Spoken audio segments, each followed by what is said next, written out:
করবে না, আমার জানাজায় লোকের সংখ্যা সেটা নির্ধারণ করবে। আপনারা প্লিজ এখানে সাংবাদিকদেরকে কাজ করার সুযোগ দিবেন। সম্মানিত সভাপতি উপস্থিত আছেন লালপুর বাগাতিপাড়ার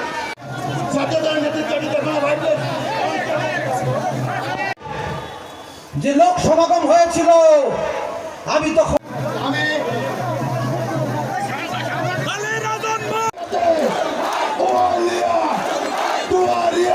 অঙ্গীকার করতে চাই যে একজন ডাক্তার হিসেবে আপনাদের সন্তান ডাক্তার রাজন একজন চিকিৎসক হিসেবে লালপুরের 10টি ইউনিয়নে, বাগাতিপাড়ার 5টি ইউনিয়ন এবং পৌরসভাতে ইনশাআল্লাহ আমাদের সবার জন্য স্বাস্থ্য এবং সার্বজনীন চিকিৎসার এই ওয়াদা 31 দফার যে 26 নম্বর ওয়াদা সেটা আমরা পূরণ করব।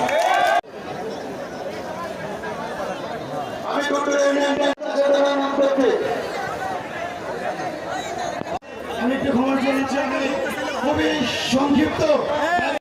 আমি ছাত্র নেতাদেরকে বলছি, আমি যোগ্য রাজনীতিবিদ ওনার সঙ্গে থাকবেন, কেউ আমি বক্তব্য রাখার জন্য অনুরোধ করছি লালপুর উপজেলা যুব দলের।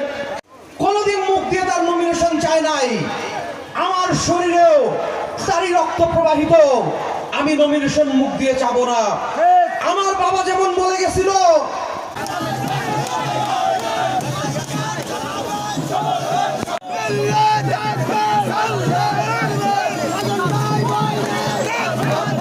সিনিয়র যুগ্ম আহ্বায়ক মাইনুল হক বিপ্লব 22 বিলবাড়ি ইউনিয়ন।